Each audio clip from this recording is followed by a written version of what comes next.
Welcome to Tentpole Trauma, the podcast where we look at movies that came with hype and high hopes, but left with crushing disappointment, either critically, at the box office, or both.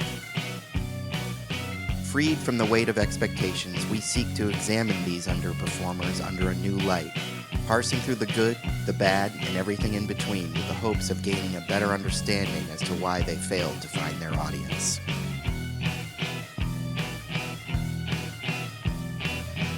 Warning, there will be spoilers, so if you haven't seen the movie that we're discussing today, I suggest you stop the podcast and go watch it. Then when you come back and listen, you'll get more out of the discussion. This episode, we examine the 2010 remake of The Wolfman.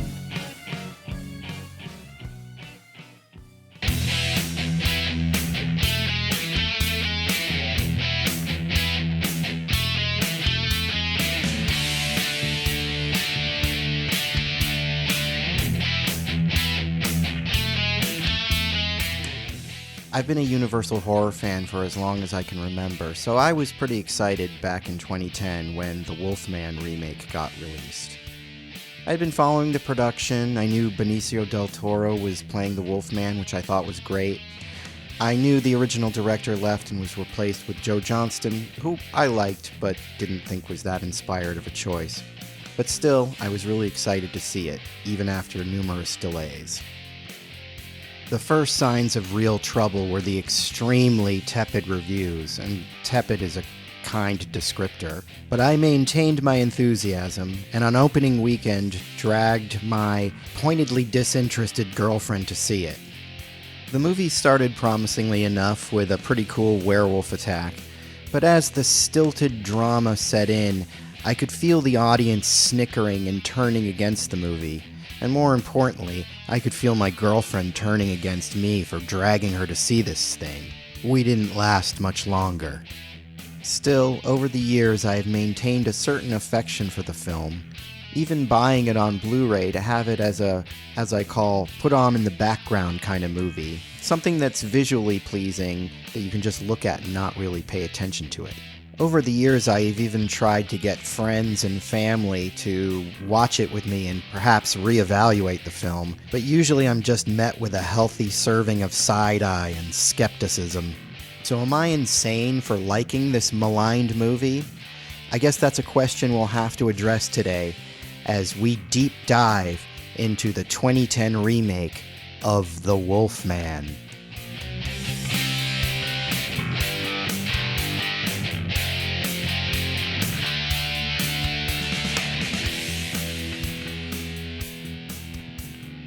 All right, this is Sebastian, and I'm here today with Jennifer. Hello. And Chris. Hey, how's it going? And we're going to be talking about the Wolfman remake from 2010, directed by Joe Johnston, who did Captain America, the Winter Soldier, and he did The Rocketeer and Jurassic Park 3, and written by Andrew Kevin Walker, who wrote Seven and some other stuff. So, there's kind of a pedigree there. I already, in my intro, talked about my experience with this film. Jennifer, do you have any previous experience with this film? Yes, I do. My first exposure to this film was through you, insisting that I watch this film. I think it was probably around 2012 or 2013. Does that sound right? That sounds right. Yeah. And I remember just not really getting that into it. I was just kind of, I didn't hate it by any means, but I just was kind of like, okay, that was fine. But then watching it for the podcast, I had a different experience this time, which we'll go into. Also watching both theatrical and the unrated version made a big difference. So, but yeah, I did not see it in the theater. It's not really, I'm a horror person, and I like Universal monsters. The creature's more my guy, but I'm not, not super wolfy. Okay, Chris. So my experience with Wolfman was I saw Dracula in high school, loved it, thought it was great. I thought it was like a great goth movie that everybody seemed to be into, and goth was a big thing. And then Frankenstein came out, which was, I guess, an unofficial sequel to that. It still had the same vibe. It had a good director and a bunch of goth production design, and that was not Just to be clear, we're talking about the Coppola Dracula and the Kenneth Branagh Frankenstein. exactly. And so I was kind of following that thread because I love Dracula, even though it's flawed. And then Frankenstein came out, which I didn't love as much, but it was still a good time. And then Wolfman came out, and I believe it was touted as like the third of a trilogy of, the same type of pedigree. We're gonna give this treatment to these three monsters. And I believe, I don't know why I didn't see it at the time that it came out. Maybe because the reviews were bad or I was busy or something like that. But it took until now that Sebastian was doing this podcast that I was like, oh, I guess it's time to watch it. And I've seen it for the first time. All right, well, before we get into your feelings on the movie, let's just kind of dig in. This movie had a troubled production. It was originally going to be directed by Mark Romanek, who's a pretty cool director. He did Yeah. that 1 hour photo. Mm-hmm. And Lots of great music videos too. that's right. And I was working at Cinephile at the time, and not to name drop, but Benicio del Toro would come in, and he was a huge Wolfman fan, and he was really excited that he was going to get to play the Wolfman. And I'm a huge Wolfman fan. I love the 1940s original, so I was excited for him to play it. But it took a long time for the movie to come out because there were just, Mark Romanek ended up leaving at the last minute, and there were like delays. Joe Johnston took over and had to just work with whatever they had. And, then the release ended up being delayed for whatever reason. So it ended up like taking 2 years for it even to come out. But that's a little background on the movie. So let's just get into it. It starts with the Universal logo. So this is definitely, they're setting it up that this is a Universal monster movie. In the theatrical version, yeah, it's cool. In the theatrical version, it's just black and white. But in the unrated version, you get a sort of more old school, like 1940s Universal logo. Yeah, I love that. It's updated, but feels old school. And it's really the right way to go, I thought. Yeah, it sets the tone. I don't know if they intended this to be the first of the quote unquote dark universe that they were trying to do a few years back. They would keep saying, I think they said it with this movie, then they said it with Dracula Untold, then they said it with the Tom Cruise Mummy. They were really hoping to do a Marvel universe of Universal monsters, which I would have been game for, but They should have that should have been the tagline. they couldn't seem to get that going. Anyway, so this isn't really the beginning of the Dark Universe because there is no Dark Universe. It starts off with some Danny Elfman music, which reminded me a lot of the 1979 Dracula that came out in the disco era with Frank Langella. Mm-hmm. It really borrows some themes for that. To me, the score doesn't sound like Danny Elfman at all. To me it just sounds like they're ripping off the score of the Coppola Dracula, with that sort of luxurious string arrangements. And it's a strange, like, I remember thinking, I'm like, didn't that I think he a Czech composer for the Coppola Dracula, and he had died. So I was like, who composed this? Because it sounds exactly like him. So I was shocked to see that it was Danny Elfman because it doesn't sound like his trademark, score at all. It doesn't sound like a kooky circus. Not at all. No, I think he was intentionally trying to evoke that. Apparently, he was originally hired to do the score, and then they tried to go with another score, I think, and then they went back to his score. Anyway, it just Ah. sort of typical of the sort of troubled production of this movie. And anyway, moving on, it opens with a quote from the original. A man becomes a wolf when the wolf bane blooms. That's straight from the original, Mm-hmm. and it's pretty stylish in a sort of computer generated way, Yeah. which is a thing I think this movie, it can either be a plus or a minus to you? Like it's very, they're going for that really goth thing, but it's pretty computer CG goth. Yes, Agreed. 100%. I think that's the problem. That's something that makes the Bram Stoker Dracula stand out, is that they went with a lot of old school visual effects, and just, the feel of the whole thing was purposely sort of antique, whereas the production design works, but the filmmaking techniques are very modern, and they're hit and miss. Sometimes they work, and then sometimes you see, oh, that's just a morph cut that just they just put in there because they could. Okay, so we get the opening attack, which is, we later find out is Larry Talbot's. I'm going to call him Larry just because I think that's funny. Larry Talbot's brother getting attacked on the moors. There's sort of a voiceover from Emily Blunt, which I didn't feel added anything to it really. And, we get this whole attack, which is pretty cool, but I feel like it feels very rushed. The whole beginning feels rushed. Like, well, the voiceover from Emily Blunt in the theatrical version is she's writing a letter to Larry, Right. right? Yeah. Hmm. So and we're getting this backstory, and that was like the beginning. I just felt like, is it me? I don't know what just happened. What is going on here?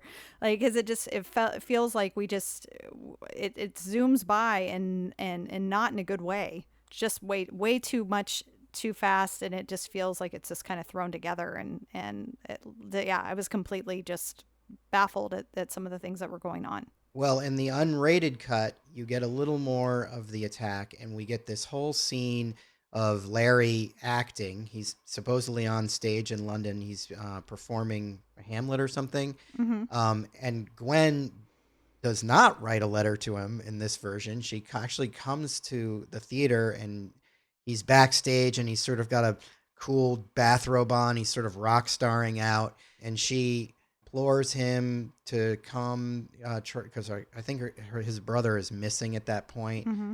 but he sort of puts her off, but she kind of gives him a guilt trip. I felt like, compared to the theatrical version where all you get is this voiceover from Emily Blunt, and you're right at Blackmoore Manor, I felt like the unrated version was an improvement. Yeah, I see. Having watched both of them, I definitely can see how the pendulum swung hard both ways. Like the extended cut is way too long. There's way too much intro. It'll take like half an hour before like that gypsy attack happens. So I understand why they cut a lot of that stuff, because it's just needless exposition. But now hearing Jen's reaction to it, I think they obviously cut maybe too much because they're really just trying to keep it tight and compress everything so that it gets going. But I will say, having watched the extended cut, that man, it's kind of a slog and a drag to get to where the movie's going. You're sort of coming at it from the opposite end of Jen, where you felt like the extended was taking too long. Definitely, definitely. And you saying that it's a troubled production and that the director got swapped out at the last minute totally makes sense, because this feels very, made by committee, where nobody had a strong vision, and they were like, "Okay, well, it's too long. Well, now let's make it too short or whatever." And no one actually said, "I understand the story. We're going to make this happen. This is, exactly what it's going to be like." It definitely feels that way, where there's not a strong vision, a hand at the helm. I wouldn't want more. This was like, in this case, it just, for me, I was like, I felt so much more like, oh, this is what they're doing. Because I remember even being like, is Larry an actor? Like, is that what he was doing? Because it's like literally like just it's like a quick flash of him on the stage or something. And I'm like, wait, and setting up also with Emily Blunt, like, because throughout the film, I'm like, okay, I know she's supposed to be, it's complicated, but she's, supposed to be kind of a love interest. And I just wasn't really feeling it. But then with this at the beginning, with her coming there was just more to their relationship. And I actually was more invested, so to speak. But yeah. So anyway, the unrated worked for me, especially in the beginning. I wouldn't say that in any version their relationship is the No, strong point of the movie, but in the theatrical cut, you get nothing. zero. you're like, I don't care at all. At least in the unrated cut, you have some reason to care. They've had some scenes that are meaningful. Yeah. In the theatrical, there's nothing. Well, this is just kind of a general note just about the action and how the wolf, plays out in his attacks. Like it's something. There's movies like Jurassic Park or other werewolf movies which give you that sense of a wild animal attack. And if you've ever been around like an angry dog or anything like that, you get that sense where it's like, oh my god, like anything can happen. But when he attacks, it feels more like a bus hit than an animal attack, because he just comes in out of nowhere and just slams. It's like half jump scare, half bus hit, and it I don't know. I just feel like it doesn't work. It's not a unique way of having him attack, and it just doesn't feel scary to me. It feels more like a superhero thing. Yeah. And I think that a lot of this movie has that kind of feel where it's almost more of a superhero movie, even though the superhero is, killing people. It just has a more modern superhero vibe to it in a weird way, if that makes any sense. Absolutely. This is relates to a point that I have with just the story in general, that I feel like they set up a lot of things that never pay off. Like, why have him be an actor? Why, have them meet backstage at the beginning? It's just there's so many weird threads in this story that just don't seem to pay off, and I feel like I feel the story being stretched, and like we were saying, the right amount of information is somewhere in the middle between the theatrical and extended cut. But there's just so many ideas in this story that never pay off, that they were trying to like give love to some and then not enough for the others. It's just kind of a mess, I think. With him being an actor, I totally know there's definitely things, I agree with you, Chris, that never come to fruition. But I feel like part of the him being an actor is like they're trying to paint this picture also, which I think again is more represented in the unrated version, is that he is such an outsider to the town at this point. Like he's totally like a fish out of water, like and I think like even at one point Anthony Hopkins is this kind of says something along the like, oh, coming back to the small town or something along the lines of that, right. So I think they're trying to make him like just as uncomfortable there, or like not wanted there, or Right.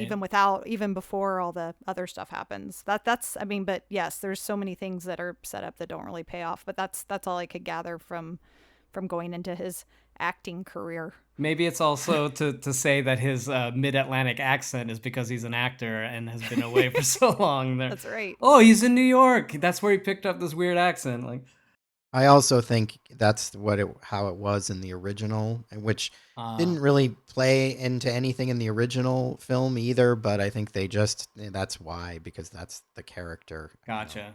As known from the 1940s film. In the unrated cut, we get a scene on a train with the great Max von Sydow. Like, why do you cut Max von Sydow out of your movie? Seriously. Larry is looking at a picture of his mom, and then Max von Sydow sitting across from him, and Max von Sydow has this silver wolf cane, which, to your point, Chris, doesn't end up paying out in any real way in the movie. And it's only in there, and I think this might be the overall answer to your question as to why things don't pay out and why they're in there, is because in the 1940s movie, the Wolfman is killed by his father with a wolf's head cane, just like that cane. Okay. So it's a setup without payoff as like a twist to the the people who knew. Okay, Yeah, the cane is not the strongest point of this movie. Okay, so we get to Blackmoore Manor, which is the Talbot estate. We find out at that point that his brother is dead. I think the production value, whatever you feel about this movie, I think the production value is pretty great. All the locations are really cool. I love the look of the manor. It looks like kind of like a rundown Downton Abbey. Yes. With lots of leaves in the interior. And mice squeaking. Lots of squeaking. We get Anthony Hopkins, and he's doing your pretty much like standard late period Anthony Hopkins performance, but it's one of those cases where he's Anthony Hopkins and he's totally watchable. It's he's not doing anything. He seems kind of half asleep in a way, and he's not doing anything spectacular, but he's just great because he's Anthony Hopkins. Totally true. Totally agree. Yes, yeah, he's just kind of being creepy and just doing his thing, and it's a great, I think, opening scene to having him come in there. Definitely run down Downton Abbey, lots of spider webs, just kind of in disarray. But yeah, I was happy just to spend some time with Anthony. Anthony Hopkins at 50% is still better than most people's on 100%. Absolutely. Yes. Yeah, the production design is definitely stellar. I mean, it's got that goth feel, and it's definitely I think the best thing about it, I mean, the cinematography as well, with the high contrast lighting and the smoke everywhere, everything looks right. Mm-hmm. They definitely spent the right amount of money and have the right feel going. It's the other stuff, it's the story and the acting that to me don't work. And Anthony Hopkins can do no wrong, of course. He's definitely phoning it in. And like you said, his phoning it in is already better than most people's full throttle. But can we talk about Benicio for a second? Like, I feel like he is not giving me much of anything. And I'm also trying to think of what other lead roles he's had where he's knocked it out of the park. Like, he's always great as the crazy sidekick. And I think maybe he's not capable of pulling off the lead in a movie like this where there's not a lot to Larry. I mean, he's just this mopey guy. He's supposed to be an actor, but like I feel like I get nothing from his character.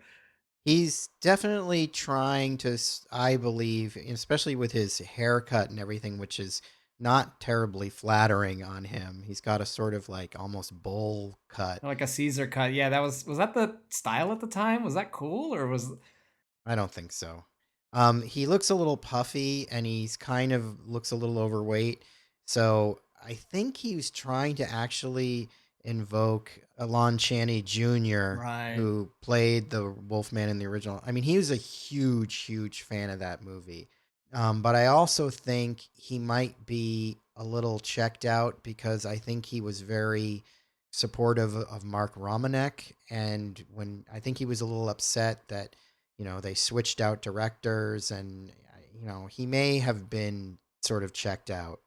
We need to have a term for that, like, like Marlon Brando with Island of Dr. Moreau, when an actor gets ditched by the director and then just phones in the movie. Like, can we call that something? Well, but I don't know. I wouldn't compare those two because Brando and Island of the Dr. Moreau is crazy. Right, He just, right. like does whatever he wants.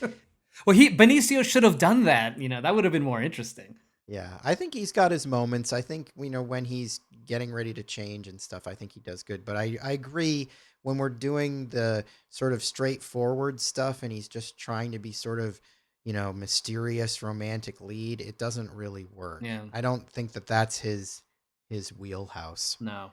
I was fine with it. I think, but also I'm just like such a fan of his. I really like him a lot. So I'm just giving him a pass. Like, I don't know. I was fine with it. I wasn't looking at him and his performance that critically, especially once I got to see the unrated version and got to spend some more time with Larry. Lots so more I knew time. Lots of more time with Larry. So I knew what was really going on with Larry.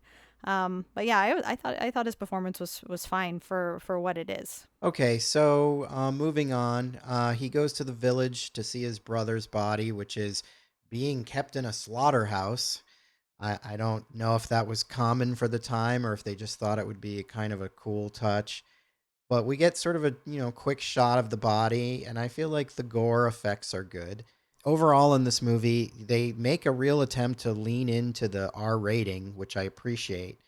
A lot of the times, it's sort of CGI gore and violence, but they don't hold back, which I like about the movie. I thought that scene was gross. Like in my notes, I wrote yuck because it was just that's how I felt. Because I mean, it's our yeah. I had the same question. I was like, is how it was done? I was like, or they just really hate Ben and they hate the Talbot family and they just threw him in here in the slaughterhouse because this is just gross. And I mean, and they're like, you really feel it because it's like Benicio's like just covering his face, and I'm like buying it. I'm like, this place stinks. This is nasty.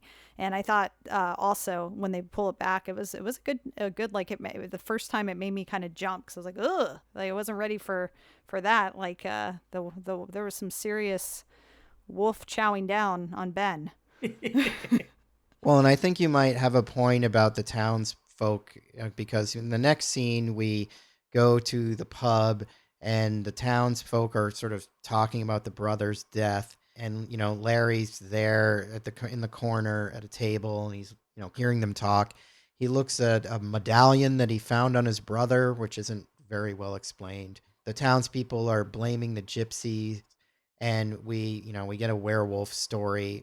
A lot of this reminded me of the pub scene in American Werewolf in London. Mm-hmm. Absolutely. Now in the unrated version, one of the guys starts talking smack about the family, talks smack about his mom, going crazy, and the scene ends with Larry throwing a drink on the guy, which again, I felt this made the scene better. In the theatrical cut, it's just the scene. He doesn't interact with them at all. He's just sort of sitting there. So I felt like the unrated cut at least shows you, oh, he doesn't like the villagers. They don't like his family. This is probably why he left, and puts a nice button on that point. Yes, I agree. Because yeah, in the theatrical, he's just sitting over there, kind of just sulking and listening, and the townspeople are also alluding to the fact that it might, it might not have been a beast. It could, like, they're kind of talking about. Seems like I think they were talking kind of about like Jack the Ripper or something like that. I mean, do you remember they're kind of talking about that there's a mentally unstable, man that could have done this or something. Right, and wasn't Hugo Weaving was his last case was the Ripper or Yeah, something? he was on the Ripper case, Right. which Larry kind of needles him with, because obviously they never caught Jack the Ripper. So, And I think like they were also kind of alluding to Larry's mental state, which we learn more about later. So this whole pub talk and you reminding us that this happened in American Werewolf in London, and how it's pretty much the same scene, same beats, beware, don't go out, and blah blah blah, and this like trying to be spooky warning, but I feel like it there's no twist on it. In Frankenstein and in Dracula, the MO was, let's go back to the book, let's go back to the source, let's do it how it really was in the book. That, and because it's never been done beholden to the book the way we're going to do it. And that was what they were thinking. Whereas with Wolfman, what was the MO here? To be beholden to the old movie? Because they're just retreading all these cliches without adding anything new to them. I feel like they're just, all right, here we're gonna do the Wolfman story the way it would be, as if it were a cliche. And you're like, well, so what? All right, I guess we get some better special effects, get some good actors, get some good lighting and production design, but there's no imagination, there's no umph to it to me. well, I think they're just trying to update the whole thing for modern audience who don't want to go back to the 1940s Sure. one and watch it. But to your point, they're kind of taking from just werewolf movie history Right. and kind of throwing it all in there, because they don't have a book source. There is no novel of the Wolfman. The 1940s movie was the original version of it. So, I kind of see what they're doing. I feel like they're just trying to sort of update the Gothic werewolf movie as an abstract, not as a specific thing. Got it. Now, in the unrated cut, we get a dinner scene with Dad, Gwen, Larry, and the Kim Thale Seek, who doesn't get introduced at all, or he gets really barely introduced at all in the theatrical version. He's just sort of standing in the background. And they dine on baked eel, which is just about the grossest thing I can imagine. I can't think of anything that I'd like to eat less than baked eel. And they talk about the superstitious villagers, and we get a real sense that there's tension between Dad and Larry here, which I like, and it gets really uncomfortable for Gwen, and she leaves. I appreciated this scene because it set up more of the dynamics dramatically. Yes, I appreciated this as well. Also with his, I believe he called him his manservant, the Kim Thale Seek. that was another thing where, like, in the theatrical version, I was like, wait, did we meet this guy? Like, it happened Yeah. so fast with him. In the theatrical version, I was like, wait, what's going on here? And you want to know who he is. Of You're course. like, who's that guy? Yeah, no, you definitely want to know who he is. So yeah, I appreciated more of him. The Seek is another thread that just never pays off. Did you see in the unrated cut when he picks up the guitar and starts ripping on some Soundgarden riffs? I would have loved to have seen that. Now, in the theatrical version, they cut right to the manor, and there's this sort of awkward scene where Larry goes to Gwen's door and he's like, "Hey, I'm here," and when you've seen the unrated, you can see that this is a scene they threw together to sort of set it up that they've met Yeah. at this point, because she's in the theatrical, she's only written him a letter, but there is this weird thing where the letter she wrote keeps coming up again in the unrated version, which didn't happen in the unrated version. So What a mess. yeah, like as an editor, I think it's interesting to have you on this conversation specifically, Chris, because you are an editor and you've probably been involved in some projects where they've had to sort of cobble things together from different versions. It was definitely obviously just left in, and they were like, fuck it, who cares? And I'm sure it made sense in like probably like the first maybe 2.5 hour cut of it, and then they just kept chopping away, and then who knows who they brought in to do a hack job. But I'm sure a lot of those threads were left in, and they just, instead of specifically in that scene, if you look where he meets, I think it's the theatrical cut where he meets her for the first time in the hallway. A lot of his dialogue is on her, so it's just ADR, him saying like, "I got your letter. Very nice to meet you," and you can totally tell that they just ADR'd those lines in to shoe in that he's meeting her for the first time there. So yeah, it's definitely a mess, and there's a lot of those things that I think people just wouldn't notice on a first viewing. But now that we're analyzing it, yeah, you're like, oof, that. No, I wouldn't. If I only watched the unrated cut, I probably wouldn't have noticed it. It's just because I'm familiar with both versions. And what I find kind of weird about it is that you would assume the unrated cut was closer to, say, the assembly director's assembly cut, and then they whittled it down.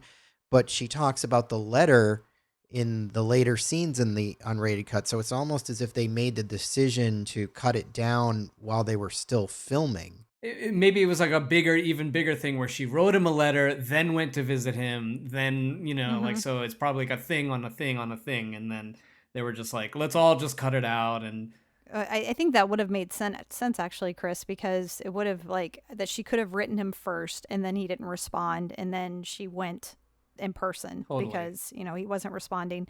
The other thing that I wanted to point out about when she does when he goes to her door is that her maid, or a lady in waiting, or whatever you want to call her, is Yara Greyjoy. Did you notice that? No way. From Game of Thrones. Yeah, I was like, oh my god, that's Theon Greyjoy's sister. It's Yara, which was cool. Blink and you miss her. She disappears after that. I think we might get her in one more scene, but very, very brief. That's like the only reason for me to go back and watch this movie now. But yeah. You're giving away your hand, Chris. Yeah, and just to touch upon Emily Blunt now, I think, she's well cast in this movie. I think she does a really good job considering what she's been given, which I think is a pretty thankless role. There's not a lot to it, but I mean, she gets some moments to cry and stuff, and I think she delivers. I think a case could be made for her being the best for sure in the movie. Agreed. Let me bring up one more point about just the brother story in general. Like, why? Maybe this is originally in the original Wolfman, but it just makes no sense to have this brother standing in the way of the love story, all of it. Just like, why don't they just give the story to Benicio and have him be in love with her? And it's like this trifecta between him and Anthony Hopkins. It just seems to be a step too far. The brother is just a plot device to get him but there. He's so important because it's like, that's Emily Blunt's, fiance and all this stuff, where it just seems like they could have figured out a different way of doing it. It just seems like a gothic romance kind of thing, Totally. Oh, the dead brother, Okay, well, I it guess adds so. a layer of, sadness to it. They just needed to. I agree. They just needed to get him. As far as like the why that's important is just like because it comes to to light later about how much he hates his father and how much he Mhm. hates this town and like wouldn't come back. So it's like, and again, if we if we do believe that there was a letter and then there was her going there and I mean there could have always been some sort of kind of thing between them because yeah, it's the whole gothic like longing and all that stuff. Yeah. But yeah, it's just, I think it's totally just to get him back home and to just make it the most dysfunctional family ever that we pretty much get to Sure. find. Then, and worst dad award of all time, which Yeah. we'll come to find out later. And I will say this, I don't think that Benicio del Toro and Emily Blunt have sizzling on-screen Nope. chemistry. And speaking of worst dad award, we get another scene with Talbot and his dad, and Anthony Hopkins looking out the telescope to the moon. Again, the telescope is a reference to the original film. His dad in the original film, who was played by Claude Rains, is fascinated with his telescope.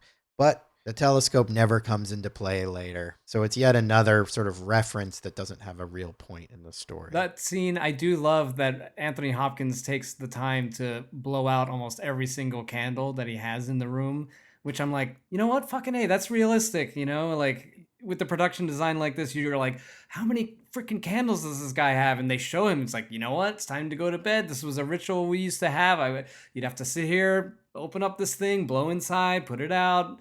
And it's actually a fun callback when you see him in his, sorry, spoiler, if we just jump ahead to his little man cave or wolf cave thing, there's like 8 million candles there. And I just kept thinking, I'm like, how long is it going to take him to blow out all these in his cave, man? It must take a long time.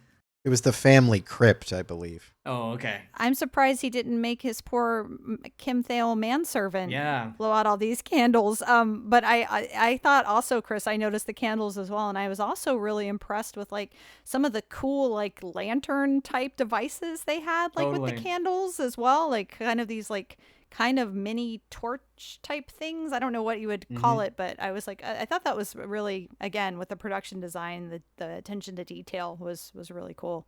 That blowing out all the candles thing was all Hopkins' idea. Probably. He's like, I need to blow out all these candles. Okay, Anthony, go ahead. All right, now in the unrated cut, we get Larry going to Gwen's room, but it's a different scene than in the theatrical, and he apologizes for making her uncomfortable over dinner and gives her items of her brother's. It's not like a great scene or anything, but it definitely helps sort of, you feel that her character is more endeared to him by it, as opposed to in the theatrical where you don't really understand why she would be endeared to him at all, Right. because they don't even really have any real scene. So again, I feel like it's a better scene. Then we get to one of a few sequences in the film where Larry is having a flashback. It plays like a dream sequence, but he's not sleeping. He's awake. And he's just sort of having these traumatic flashes of. Maybe he took the spice. And he's playing with his brother, and the mother is watching. They wake up at night and something sinister is going on in the house, like in the hallway. Is this where we see the blood come out of the sidewalk? I remember that being a very cool image. Yes. Yes, I believe that's where we see that.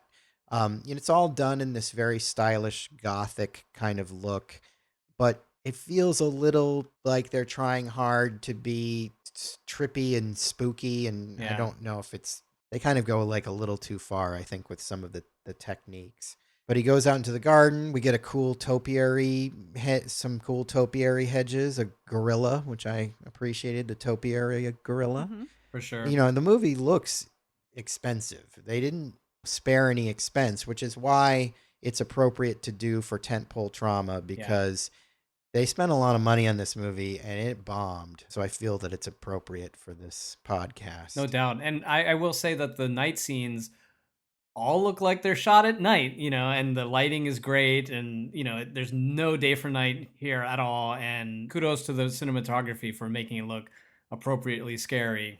Yeah, I mean, I think the cinematography is Yeah, impeccable. I forget who the cinematographer was. I feel that it fits in with the Coppola Dracula and the Kenneth Branagh Frankenstein, at least in that regard, definitely. where it's high production value update. Interesting, the cinematographer is Shelley Johnson, and he was also the cinematographer for Captain America: The First Avenger. Oh, okay, yeah, that makes sense Yeah, because same director. right. Buddies with Joe. But also to Chris's point about bringing up, and you agreed with that as well, bringing up the superhero feel to some of the film. Anyway, Yeah, and Joe Johnston also did The Rocketeer, which was also sort of a throwback superhero 1940s type of thing. So it's kind of his wheelhouse. I can see why he was hired for this when Mark Romanek left the production. He was also a special effects guy, right? Didn't he work on Star Wars and a Yeah. bunch of stuff? So Yeah, he was like a Spielberg protege, a guy who came up through Spielberg.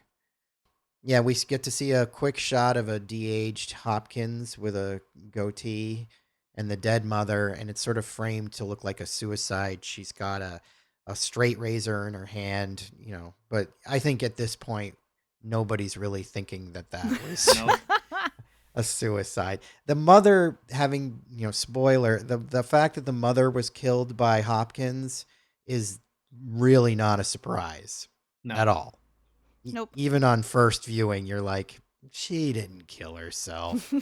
It's kind of one of those performances by Hopkins where immediately he's a bad guy. Yeah. Sort of like the Jack Nicholson Shining, where you're like, yeah, of course he's gonna go crazy. He's clearly crazy. Yeah, even if you don't know exactly what his deal is, you know he killed her. Like, you don't, even if you don't know how it went down, you know what I mean? Like, there's more to be revealed, but you immediately know that he's the villain. And in that scene, Benicio, I feel like gives nothing right after you see his mother dead. Like that was one of my notes when you see that happen. You'd think, oh, I'm reliving this childhood trauma, and it cuts to him, and he's just like, oh yeah, I remember that. And I'm like, the hell, what's going on here? Why didn't anybody direct this guy or I don't know. That's an example of my of a moment where he failed to deliver for me. I feel like it's a little unfair to judge his performance Right. totally because the editing is so suspect in the Right. movie that I Right. feel like a lot of especially these scenes where he's having these flashbacks, they could have been like put together from something That's true. else. Like I would have to have read the script to know if this was all intended to be in there from the beginning. Maybe I'm reading too much into Larry, and maybe I'm just too much of a Benicio defender. But I also think that as we find out more, sorry, spoiler alert, that Larry spent some time in an asylum. Yeah. And they did a lot of bad things to Larry. I don't know if he is even able to have the proper emotional responses at this point, because I mean, you see what goes on in the asylum. It's bad news. So maybe Larry's just tapped out. Like, this is, like, this is all the reaction that he can muster. Or maybe he just saves it all for the stage when he's performing Exactly. Hamlet. All right, so then moving on, we go to the brother's funeral. There's more gothic imagery. Then Larry and Gwen have a moment by the waterfall. He talks about his father's cruelty, and then that's, as you were mentioning, Jen, where we get our first mention that he was put in an asylum, and then after that sent to America. This sort of waterfall setting will also come back into play at the very end. Yeah, that's where he says, Gwen says, Ben said that you guys played here as children, and Larry says it was our refuge. So we find out that Gwen is leaving. Whatever. This is all happening super fast. It just feels like these scenes are really cut to the quick here. Then we get Lawrence goes off to find the gypsies because he's learned that his brother was involved with them or something like that. And I like the gypsy camp. It's pretty cool. It's about what you would expect from a big budget movie gypsy camp. Geraldine Chaplin, the daughter of Charlie Chaplin, is the gypsy woman. Oh no, she's also. I know her from. Do you guys know the movie with Holly Hunter, Home for the Holidays? Do you remember that at all with like I'm Claire? aware I've of the heard of film. it, but I haven't Danes. seen it. Well, I highly recommend it. It's really good. It's Robert Downey Jr. and Holly Hunter. And anyway, it's a fun holiday film. But that's where I recommend. And Downey Jr. was in Chaplin, right? Oh, interesting. Yeah, good connection. Also on this scene, we get a quick Rick Baker cameo. Rick Baker is the Mm-hmm. famous makeup artist who designed. No way. He designed American Werewolf in London and lots of famous monsters. He designed. Did he work on this? He did. He designed the werewolf. Okay, nice. We get a quick cameo of him here. He's the guy that's just kind of on the lookout and he's watching, and then he gets slammed by the werewolf really quickly. I also wanted to bring up that before we get Larry going to the gypsy camp, which by the way we all know is not a good word, but that's just how they use it in the film. Yes. Just disclaimer. It's a little puzzling that Larry's dad, I made a note of this because he's like telling him, like, you should stay inside because it's going to be a full moon. I don't want to lose you too. And then he says all of that. And then it's like cut to, we see Larry riding off to the gypsy camp, like, whatever, dad. Because of course he's not going to listen to him. So I guess as I'm talking it through now, I'm thinking like, maybe it was some sort of reverse psychology to get him to go out. Right. It is weird though, the way it cuts right from him saying, Like, don't go out. And like, I don't want to lose you too. And then, he is galloping away. Another great cut.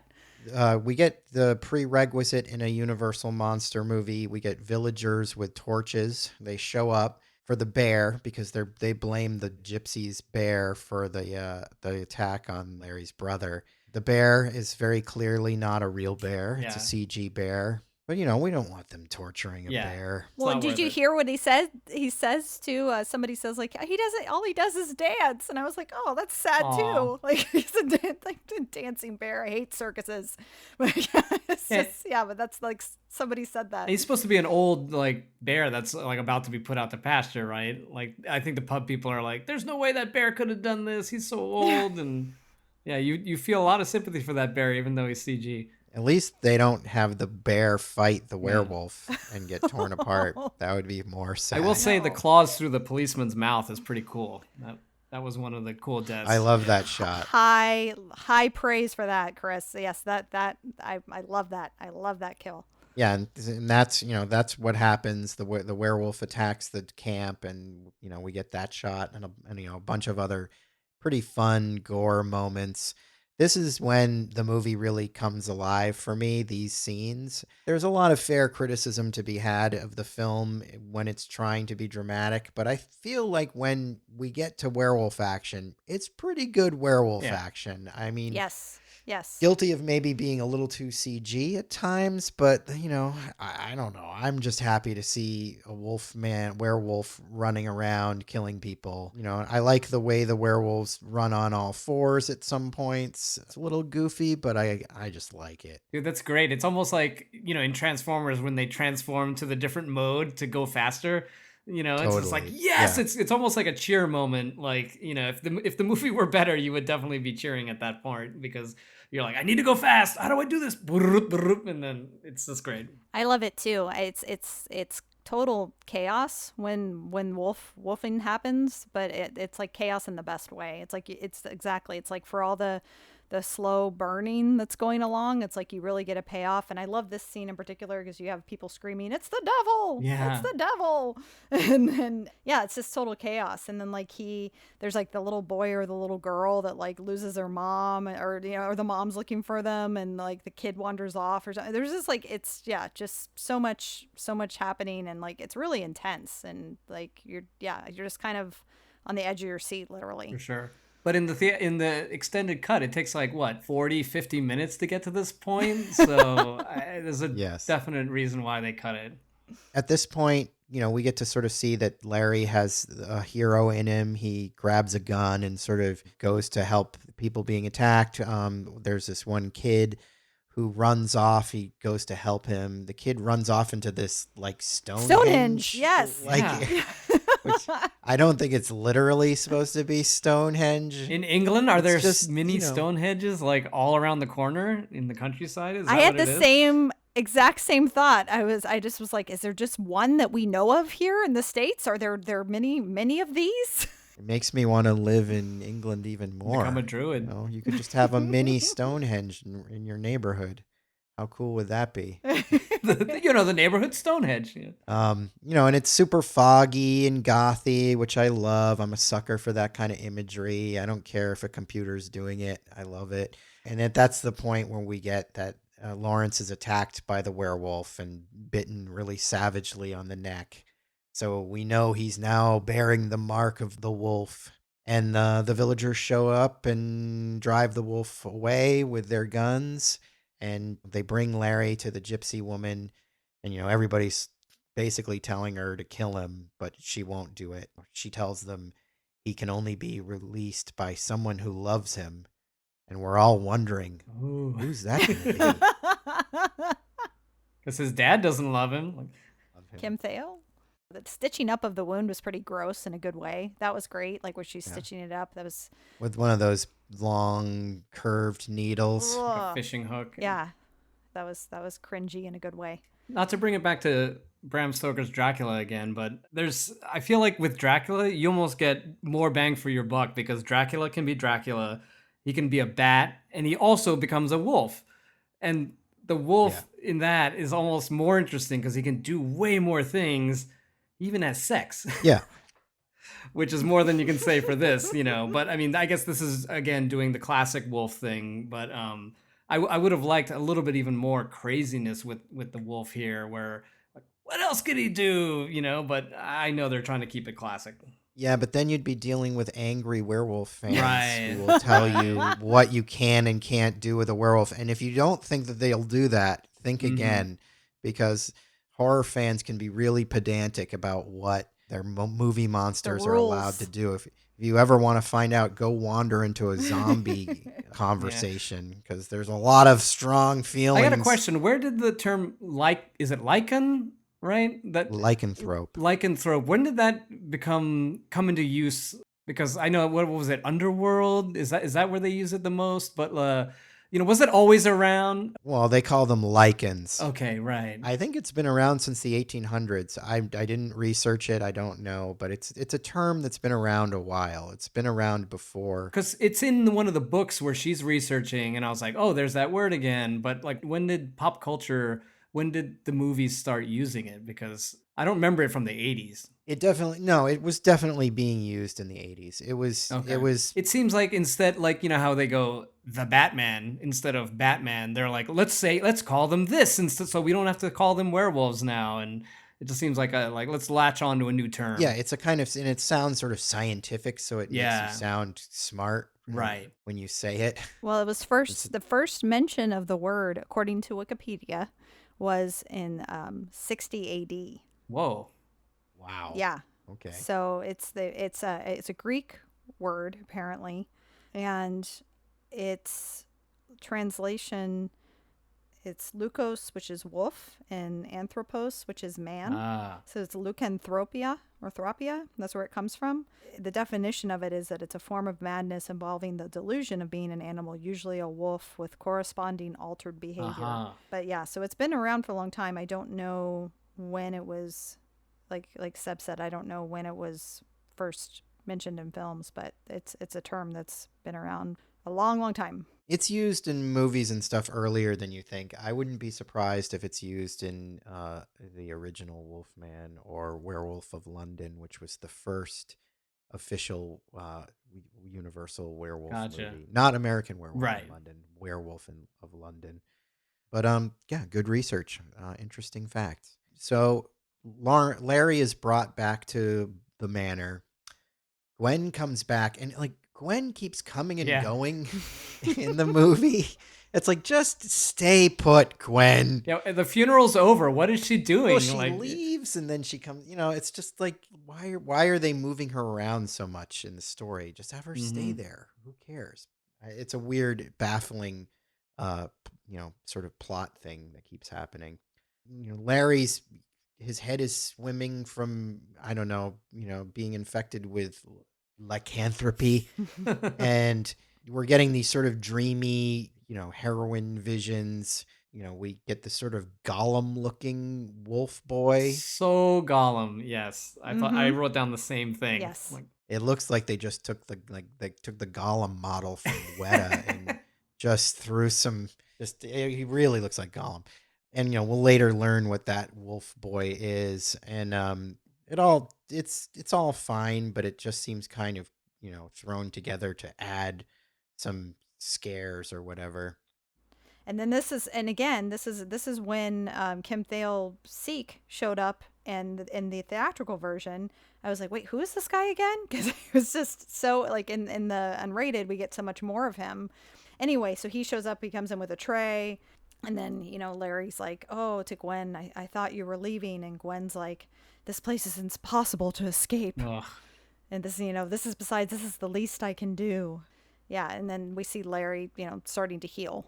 Did we pass over the spot where Anthony Hopkins and Emily Blunt pass each other on the stairs, and he just? I was just about to bring that up. I love. I mean, talk about classic, awesome Anthony Hopkins, where he's just eating the apple and just gives her the creepiest stare in the world. I love it. Well, that's only in the unrated cut. Yeah. How could they cut that? I mean, I know. come on, like. Yeah, I mean, and in the unrated cut, this whole section is much better because it's really montagey in the theatrical. In the unrated, they kind of let it breathe a little. Like, we get that scene, like you said, where they pass each other on the stairs, and you can tell while he's eating the apple that he really doesn't want her there. Now, does that make sense with? I'm sorry to skip to the end again, but he said, is he supposed to be in love with Emily Blunt? Okay, because there's a certain point where he's like, your brother was going to take her away from me and blah, blah, blah, and I can't deal with her being away. I was like, wait a minute, what? Was he into her the whole time? And I was totally confused. No, Chris, I felt the same way, but I think, and maybe I'm wrong, but I think it was just because she kind of reminds him of his dead wife. Right, because and then the statue of his dead wife looks exactly like Emily Blunt too, right? So Yeah. okay, all right, I guess that makes But sense. I had the same thing though too. But then again, I was like, okay, this is gothic, like anything goes. Right. Like the dad could be in love with her too, as Emily Blunt. It was like Damage, like that movie Damage. Yeah, now that you're bringing it up, I think maybe you might have a point. And I've seen this movie more times than you guys, and that never really sunk into me because it's so sort of thrown in there. But yeah, I think he does have sort of some weird thing for her because of she reminds him of his dead wife. Maybe Anthony Hopkins was like, remember Legends of the Fall? That's the only type of movie I'm going to do where everyone falls in love with a girl, all three brothers. But yeah, it's a real crime against cinema that apple moment was cut out of the theatrical. It's great. People needed to see that on the big screen. So Lawrence is better, sort of. Benicio just kind of seems like he's been on a 5-day bender.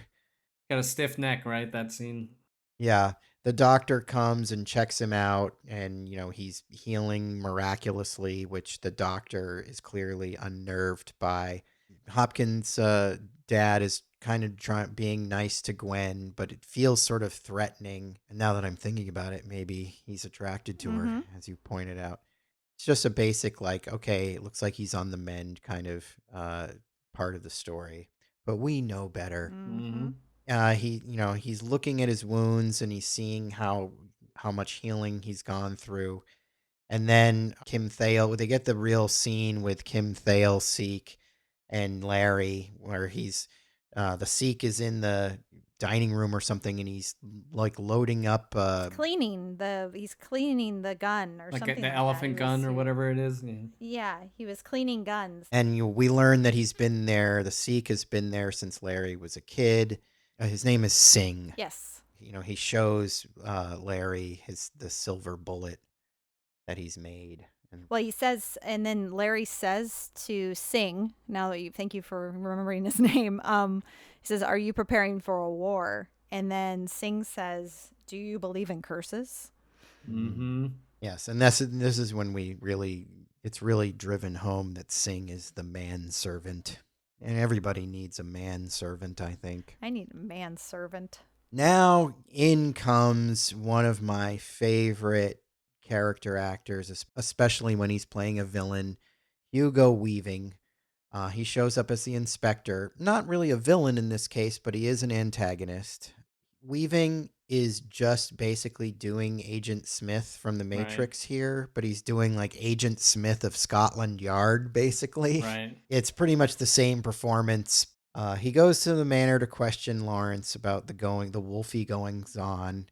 Hopkins is sort of like gatekeeping, but Larry's like, no, go ahead, let him in. I'll talk to him. So they have a sort of scene in the parlor where Weaving starts off by saying, I've been following your acting career, Right. Mr. Anderson. And, he starts off sort of ingratiating himself, and then the questioning becomes more pointed. He's bringing up Larry's time in the asylum, and then he brings up how, he's an actor, so maybe he's playing another role, or there's the implication that an actor would be more likely to be a murderer.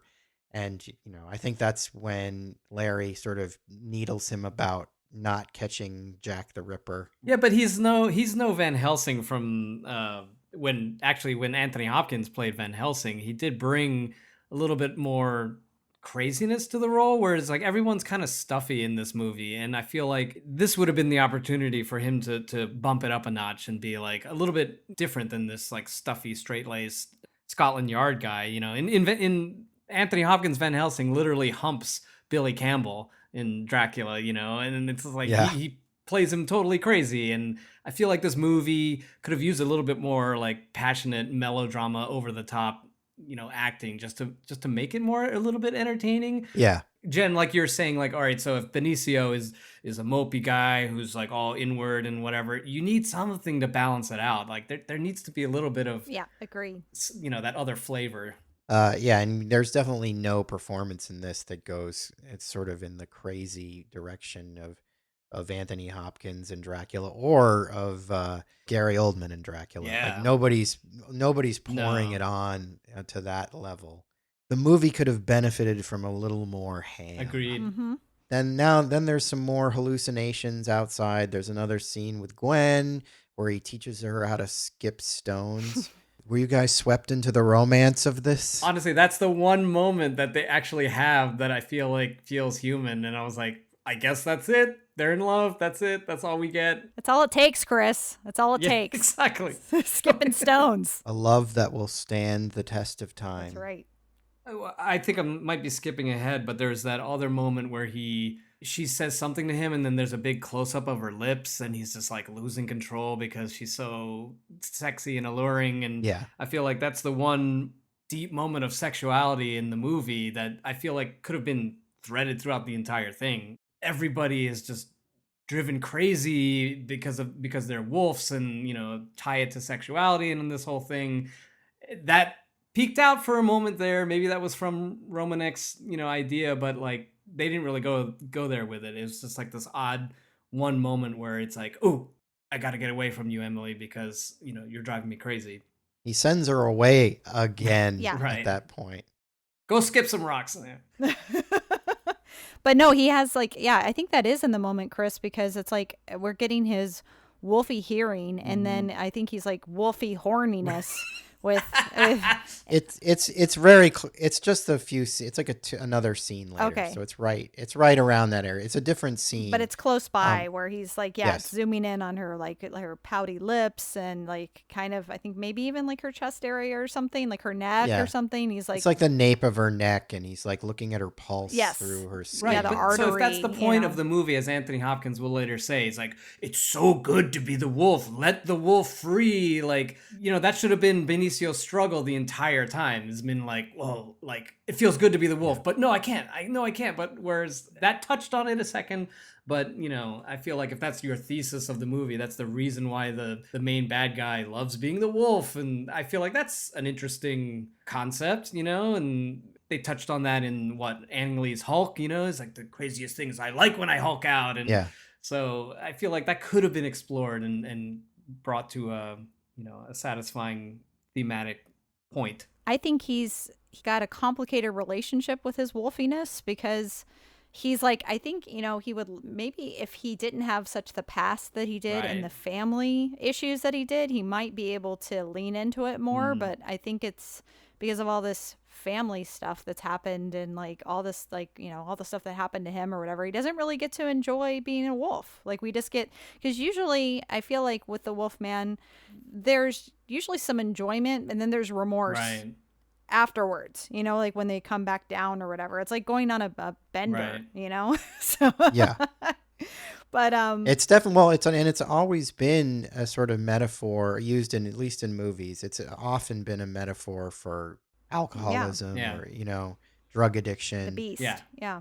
Right. And I think to Chris's point, like it probably would have been strengthened better if we got some sense of being, for Benicio's character. We get it from Hopkins, but Oh yeah, Yeah. big from time. Benicio's character that can be fun and exciting and exhilarating, and you get a rush out of becoming this monster and killing people. I don't think he allows himself to have that.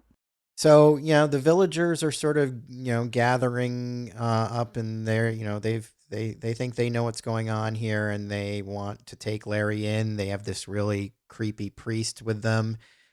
They show up at the manor. We see them sort of in montage making silver bullets and stuff. We see that the full moon is coming, so we know that Larry's going to wolf out soon. We get a quick sort of scene with Hugo Weaving at the time, totally not buying into this werewolf shit. He keeps asking for a pint of bitter, please, Right. which I Yeah. like. And the lady in the pub is not having it because her husband was killed by the wolf. So she's like, "You should be out there looking for this killer," and he's just all he wants is his beer. Yeah. And yeah, and she's like so bent out of shape. He was like, there are rules. I can't just hang around here. Rules that will keep us from a dog eat dog world. And then he's just like, where's my pint of bitter? I skipped the scene where they show up at the manor with the priest, and Hopkins comes and fires at them with his gun, and he's like, "Oh, sorry, I meant to hit you." Right? He apologizes for missing. Right? That's pretty great. And it's sort of, it's a weird kind of moment because you haven't really seen him sort of stick up for Larry, Yeah. but now he's sticking up for him.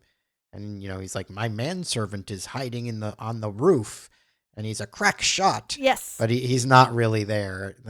Seek is not on the roof. It's a bluff. Right. And that's when he says to Larry, he's like, that's when he says, he goes, "You're not the only actor in the family." Yeah. So it does pay off. It does pay off. So, yeah, basically, we're all just heading towards Larry turning into the Wolfman, which is what we've sort of been waiting for. Basically, Dad knows it's coming, and he lures Larry out to the family mausoleum. He's got it all set up with candles and everything. And, the mom's sarcophagus is there, which is a pretty sweet sarcophagus. Later in a hallucination, we see it sort of, it's this carved marble thing, and we see it move and say something to him. Well, it's technically a wife cave, isn't it? Kind of, yeah. That's where he keeps his wife. Every good wife deserves a mausoleum. That's right. Anyways, so they go down into the crypt, and we find out that, and this is a little confusing because he like closes a cage door, and you think that Dad is going to lock him in. Mm-hmm. But I think it's just to separate them. Like he doesn't. We don't see Larry breaking out of anything, so he's not locked in there. No, it's because he's gonna turn into a werewolf too. Yeah. Right. And that's where he goes all the time to keep everyone safe, right? Yes. Right. Yes. But usually, Singh has to come and lock. I think Singh has to lock it from the outside. Yes. Okay. That's what he says is Singh locks me. He says that later. Yeah. He says Singh locks me in every time I change, but I don't want to be locked in anymore. The wolf must out. Right. And so it's just a little, the way it's sort of blocked is a kind of confusing to me because we see him close a cage kind of door between them, Mm-hmm. but neither of them is actually trapped in there. Right. Because then Larry starts to change. We get the first real werewolf transformation that we see. It's good. It's very CG, Mm-hmm. and I know from what I know about the movie, about the production. Originally, they wanted to do practical transformations, and Rick Baker was really excited to do that. But because Romanek left under such short notice, Joe Johnston didn't feel he had the time. And, I remember people who were fans of Wolfman having a lot of problem with that at the time. Oh, it's too CG. It needs to be practical. And I mean, I agree. It would have been better if it had been practical, but Absolutely. I mean, that's your money shot right there. That's why people come to see the movie, is to see, the transformation. And if in 2000, if you're gonna make the Wolfman update, you gotta do. I'm not saying it shouldn't have been. Maybe it should have been a mix of CG yeah, and practical, but they should have. It's like, oh, I don't have time to do that. Well, then don't do the movie. Yeah. Like, I feel like that's an important section of the movie is the transformation. And right, if you can't beat, American Werewolf in London, right. then why bother? I hear you. I get it. I get why it happened. It is a disappointment. And if they had pulled off something really spectacular, it would have been a selling point for the movie. Yeah. Yes. But, and this is, key. This is pertinent to the point of this podcast. I think, the transformation was shown a lot in the trailers. Mhm. And I think, it was very clear from the trailers that it was CG. And I think that turned a lot of people off. I Yeah. think they saw that and they were like, just looks like a CG mess. I'll give you, the moaning sounds so painful. Like the way he's like, I'm just like, God damn, that sounds painful, Yeah. man. Like, ugh. He's bringing it there, Chris. He's bringing Yeah. it. He's coming alive. And I like the things that they focus on in the transformation. I like they show his hand getting all gnarly. Yeah. They show his Mhm. like leg getting bent back like a wolf's and everything. Yeah. So it's like I feel like they knew what to focus on. They just Right. The concept's there. yeah, the but- concept was there. They just didn't have the time to execute it in the way that would have been the most effective. And Yeah. along with what Chris said with the moaning, I think the sound was really good for the transformation too. There's a lot of the the crack, you hear the bones. Yeah. Like it's just gross. And then yeah, like I always love like when the feet come out like of the shoes and stuff too. Like just everything just busting out and just like just gnarled and knuckled and yeah, it's just it would have been. It's a shame. I agree with what you're both saying. If it could have been a mix of CG and practical, I think that would have really been something that could have been a standout for the film. But I think also yes, that's something the horror fans want. But horror fans also have set the bar high with like you're saying with like American Werewolf in London or The Howling. Like you have like these transformations. Can we talk about the way he looks though? Because Yeah. Let's talk yeah. about it. I think he looks great, and I know you love him too, Sebastian, because he looks like. Well, hold on though. When we first were watching it together, you said you didn't think that the Wolfman looked very good. I came around to it though. I came around to it because why did you come around to because it? I think as we talked earlier about the effects, like there's certain times where it looks better than others. Like there's certain lighting, there's certain things like there's times where he looks better. There's times where he truly looks like our action figure, which is what I want him to look like. We have a Wolfman action figure, by the way, just for the audience. And he looks. I mean, I think he's identical to that. But then there was like the first, maybe it was the first shot of him when we watched the theatrical version. I was just kind of like, I don't know.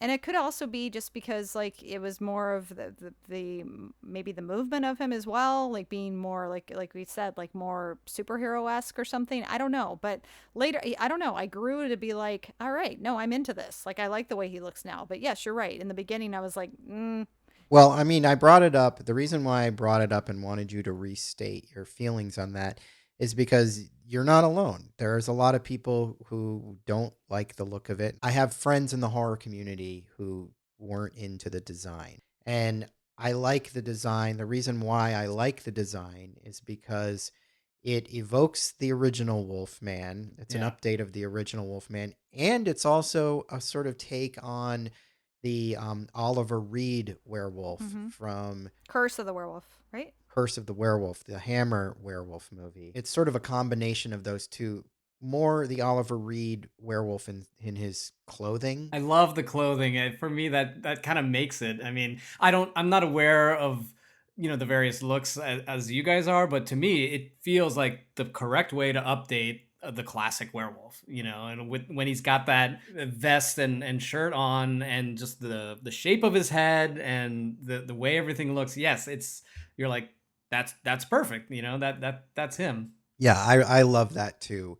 And it's that sort of vest look is sort of similar to what Oliver Reed is wearing in The Curse of the Werewolf. Yeah, I love the costuming of it. I really like the look of it. I understand, like, at first glance it seems maybe a little awkward, but it works for me. He doesn't really have an extended snout like a lot of modern Yeah. werewolves do. It's sort of, more compact like the original Wolfman. I think that's what I like about it. I Yeah. like that too. Well, to me, there's a difference between just a werewolf and the Wolfman. Yeah. Wow. Okay. The Wolfman looks more like a man. Yeah. He's a specific type of werewolf. He's Right. Wolfman. Recently I discovered, I think I watched like on YouTube or something about special makeup effects for Thriller, and they were mentioning how that is actually a werecat. Right. Oh. Because he's they got the long whiskers and it's a flat face as well. And I'm like, oh, that's why that stands out to me as well, is that look is very cool too. And Yeah. and I think I'm on your wavelength, Sebastian, where I think it's cool. The design is always cooler when it's more man than wolf. Yeah. This is when we get the first howl, which I think sounds pretty great. You know who was involved in making the howl? I do, but I'll let you deliver Lux it. Interior? No. He did the stuff for Dracula. No, it was Cool. David Lee Roth and Gene Simmons. Whoa. The two classiest people in the world. Yes. Yeah. I don't know. And, it's fitting that we're discussing this now because Eddie Van Halen just passed away the day before yesterday. Or was it? So sad. Yeah, So really sad. super Rest in sad. peace, Eddie. So, yeah, I mean, I don't know how much of David Lee Roth and Gene Simmons there is actually in the Howl, but they were apparently brought in to record some howling for the Howl. So the villagers try to trap the Wolfman with this, like, deer and the sort of dugout trap, but it doesn't go well for them. One of the guys gets pulled into the trap and the Wolfman messes him up pretty bad. There's some good slashing and gore. We haven't talked about because I think this might I don't know if this is the first one. This might be the second one because there's definitely a couple throughout the film. The wonderful decapitations this film delivers. Yeah. And Yes. it definitely happens. I think it might happen also at the first Gypsy Wolf out, but it definitely happens during this time with the Yeah. little pit or whatever. The decapitation Well, is no, it great. happens. One of the guys who is one of In the river, right? Yeah, no, he goes into like Pond. quicksand or something. Yes. Yes. He's one of the guys. He's the guy in the extended cut that he throws the drink at that the he has pub. he has beef with. Yes. Yes. Yes. Which That's one? why I was Okay. talking about was so satisfactory because of now knowing what goes on in the pub. I'm like, oh, Right. that swipe had some meaning behind it. Yeah, that guy runs into what looks like quicksand and he gets stuck there and the Wolfman wades out to where he is and swipes off his head with a claw and it goes flying and it's extremely satisfying. Yes. I really like this whole sequence. It's action-packed and gory and fun, and this is basically why you come to a Wolfman movie, in my opinion. Yeah. I mean, I always could use even more blood. You know what I mean? Like when, granted there's a lot of killing and maiming, but like there's not a lot of splashing of blood. Like that's to nitpick, I just would like a little bit more splashes. More blood. Okay, so then we get the scene that's in every werewolf movie where the werewolf wakes up in the next day and he's all covered in blood and rags. He's a human again. We've all been there. Yeah, we've all been there. He's sort of near the manor. I don't know. He's like out in the backyard. I don't know where he is, but He's like, inside a under tree. a tree. He's in inside a a tree. tree. He's in a tree. Like the tree's like hollowed out and he's like curled up in there. Yeah. And Dad is there basically like laughing at him like, oh, you did some terrible things. Yeah. Reminded me of you're terrible, Muriel. Yeah. He's just Yeah. like you just He's clearly delighting in the fact Yes. that like that Lawrence has been on a murder rampage. this movie had been more successful, that "you've done terrible things" could have been like a classic line. Right, Yes. You yeah. know, if everybody knew this movie, people would be quoting that left and right. Yes. You know, after that night at that bachelor party, "You've done terrible things." But yeah, Dad basically gives him up to the villagers who knocks him out. Then, they haul him to London back to the old asylum. And, they've got the total cliche German doctor, clearly based on Freud. They put him in this chair, which is pretty amazing. I have no idea if this is based on anything real, but they dunk him in a big pool of ice in like what looks like an electric chair, but it's just an ice dunking It's a chair. great image, though. I Yeah. mean, like, who cares if it works? It looks like straight up torture, but it looks so cool. Yeah. We go back into sort of montage mode here, which I'm not crazy about. It's, he's getting tortured. Like at one point he's got like a bit in his teeth and he's like jabbering. Like I also think that we're supposed to pick up on the fact that time is passing here. Yeah. Which Jen, I know you had a problem with it because you're like, there's this place has just got nothing but full moons.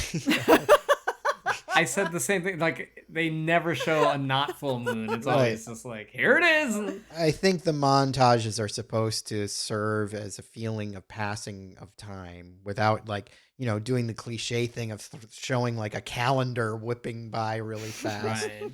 I mean, Yeah, it's a month goes by because he's got to turn at some point. And I believe that they're trying to set up the fact that they all do think that he's really legit crazy. yes. Because he's acting crazy. And so, the payoff later will be everyone thinks he's crazy and that he's not a werewolf. Yes. Hopkins shows up to hang around his cell as Lawrence is sort of straitjacketed.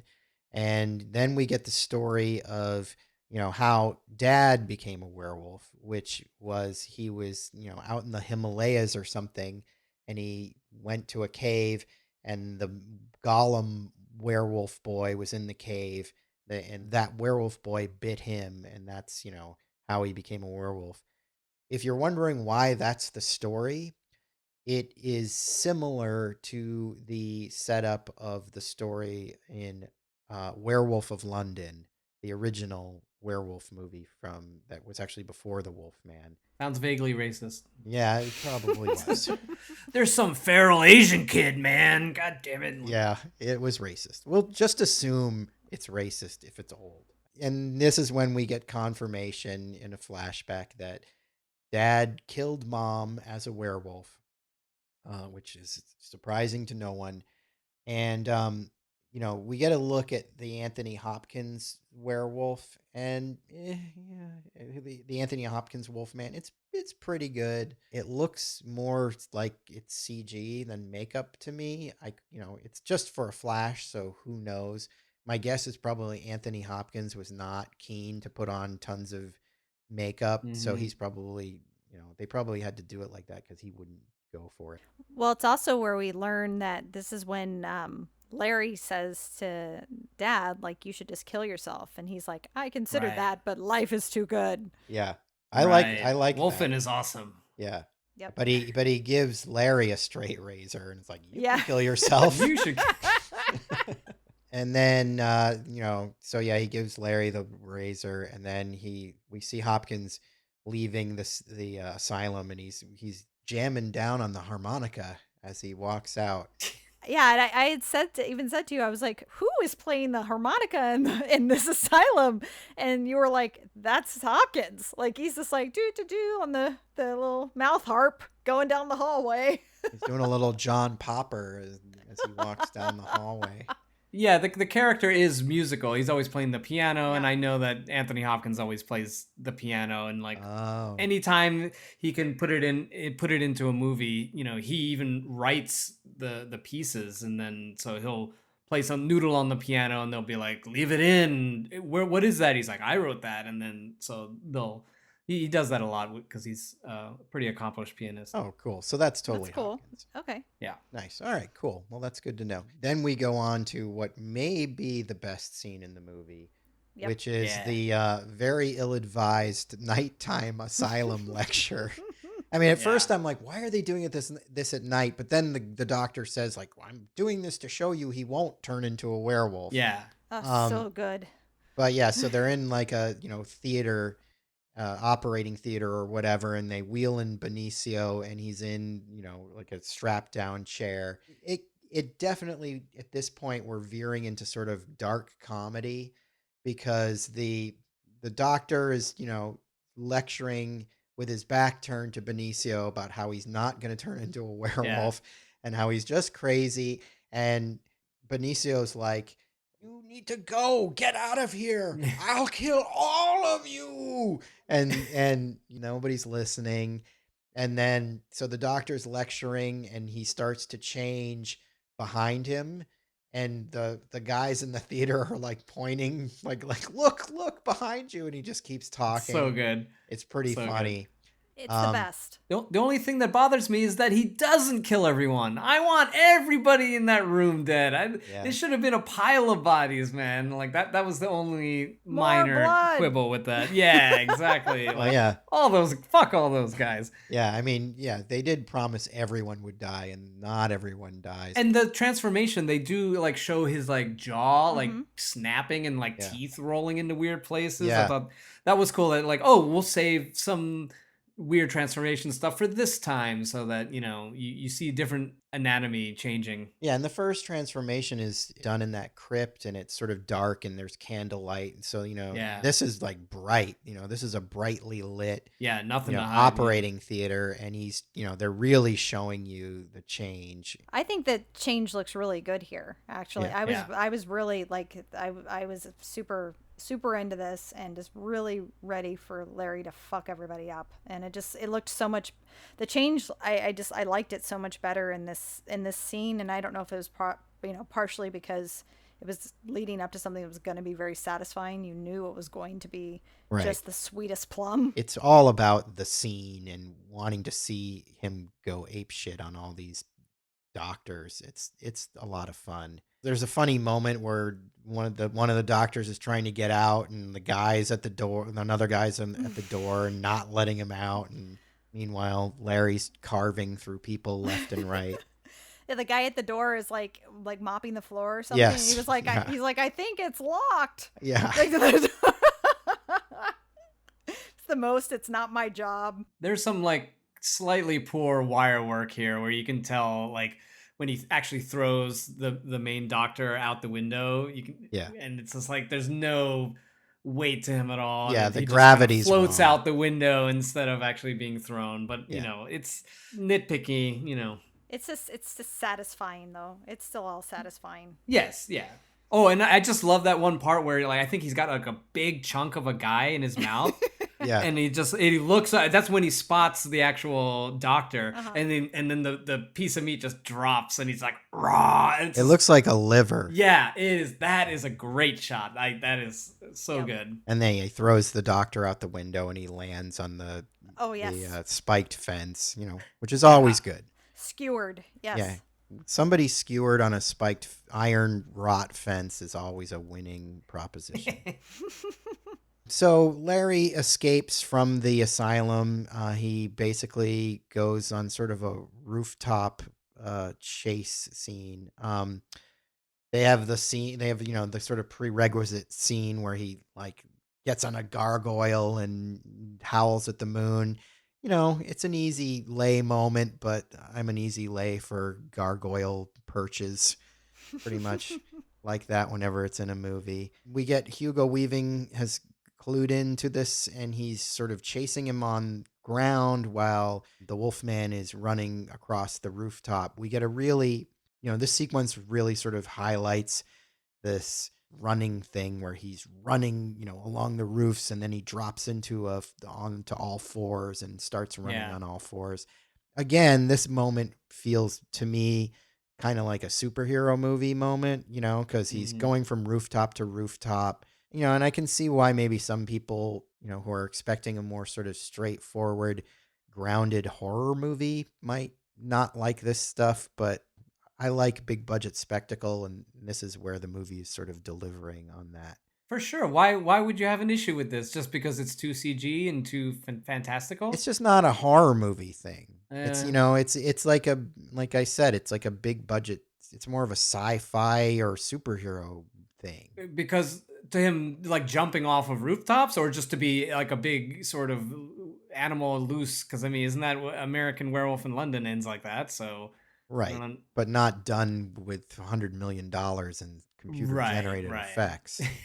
Okay. I didn't have a problem with it. I was enjoying it. I just was like, I You're don't kind know. of, you're more of a horror fan than a sci-fi or Yeah, superhero movie fan. So like, but I was okay with that. okay. No, it didn't bother me at all. No, I was just like it's been like it builds up so much to this moment where I kind of Mhm. feel like, I know we talked about earlier that, Larry doesn't get to fully enjoy his wolfing, but I feel like for a minute here when he's like going all around London and I mean, I think he might be enjoying these rooftops for a minute, Yeah. like Yeah. being able to like, okay, maybe this isn't all bad, like there's, Mhm. this superhuman strength that he has. But yeah, I mean, it's such a climax that it comes to with everything that happens at the asylum, and then he's just like, he's just going balls out. So I think they deliver. That Agreed. there's a fun sort of little bookend to the scene where he sort of jumps down and he's in, I don't know, Piccadilly Circus or something like that. There's a train car that gets derailed and it like runs over a dude while it's getting Yeah. derailed, and you see the guy like it's pretty great. Then falls over on its side and it's full of people, and the Wolfman like jumps on top of it and he looks in through like a side window, and there's a really cool shot of him like looking in through the glass, and then he Yeah. breaks through the glass and like falls into the train car and then starts slashing away at people, really Yeah. It's messing them awesome. up. I think the action is pretty well done. Could it be a little better? Maybe, but I think for the most part, and this might actually be one area where Joe Johnston was a pretty good choice to come Yeah. in, because I don't imagine Mark Romanek would have really cared very much about these action sequences. True. And Johnston does, I mean, he's not like known for being a great action director, but he's solid. And, he did Jurassic Park 3, which has some fun sequences. So, Mhm. he comes from the Spielberg camp, so he knows what he's doing with action. Yeah, the So, action is not the sticking point here for no. sure. Lawrence goes on his werewolf bender, and he ends up under a bridge, as we all have been after a bender, by London Bridge, in fact. And he wakes up in the morning and he's back in his tattered, bloody clothes. And he like drinks some really gross water from a puddle. And then we learn that Gwen apparently owns an antique shop or something in Mm-hmm. London, which is not set up at all, Nope. but she's going to open up her store for the day, and Larry has, I guess, figured out. I mean, it says her name on if you look at the signage on her store, it Wait, says, is this where we learn that that Mary Poppins and Wolfman are in the same "Oh universe? my God, yeah." Yeah, so she goes into her antique store that hasn't been set up, and he's like sleeping under something in there, A table or a something. Yeah. table. And then, they have a scene. He tells her that he knows his father was the original werewolf and she wants to help him. We get more sort of romance moments here, which don't necessarily That's in land. quotes, romance. Right. No, but we get a kiss here. All right. It was so hot, I've forgotten it.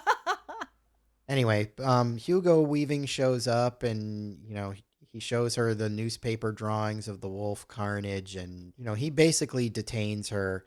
They figure out that Larry's been in there, and they think he's hiding behind a mirror, and he like shoots the mirror, and but behind the mirror is like this Pan statue, Such a like a great statue of the Yeah. god Pan. Weird. I'm a Pan fan, not a Peter Pan fan. Pan, Pan, Greek god Pan, one half goat, the other half man. Yeah, so yeah, the mirror gag is cool.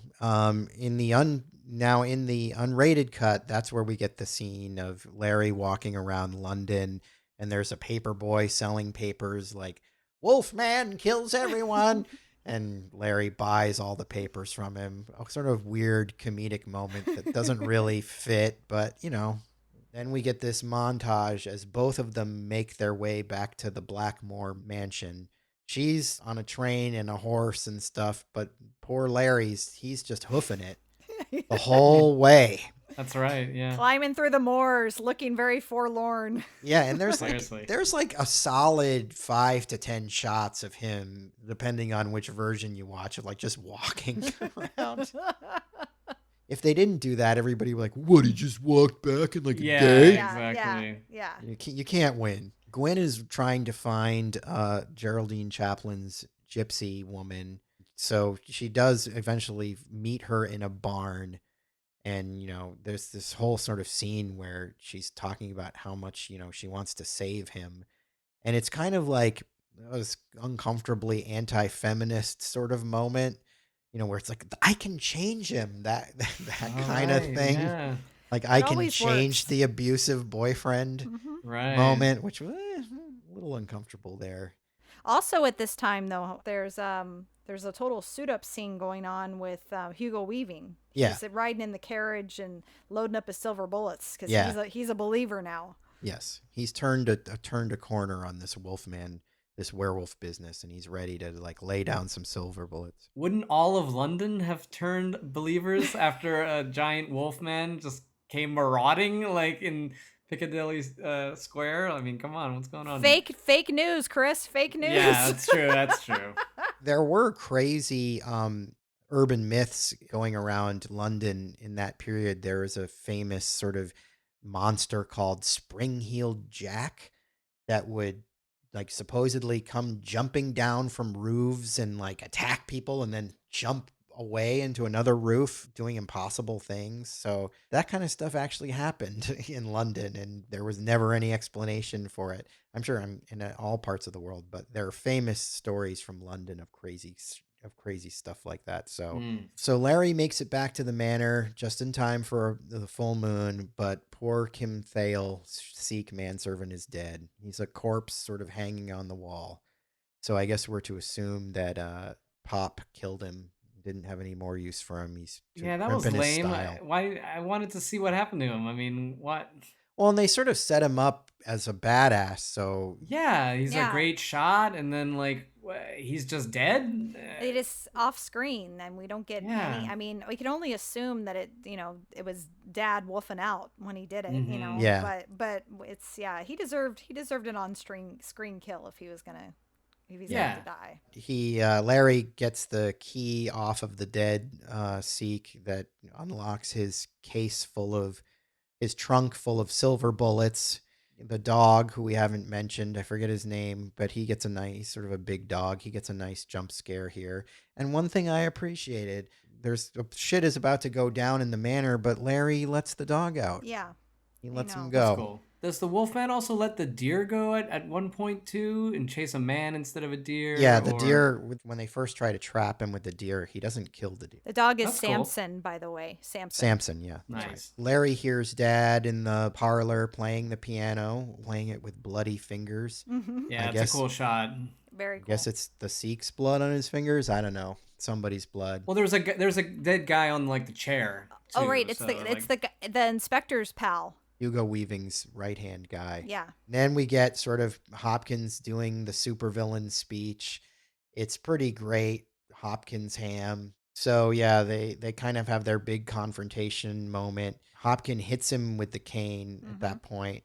It's a little bit repetitive just because I feel like we already kind of got the supervillain speech from Dad at the asylum, and we're just kind of getting more of that. Hopkins starts throwing shit around, and this is... Oh, I love when he throws that chair. It's so badass. But it's totally what you were saying, where the wire work is kind of like suspect. Like it just kind of goes flying off. But Hopkins, man, just like the look on his face and the way he so nonchalantly does it. It's ridiculous, but awesome at the same time. Yeah.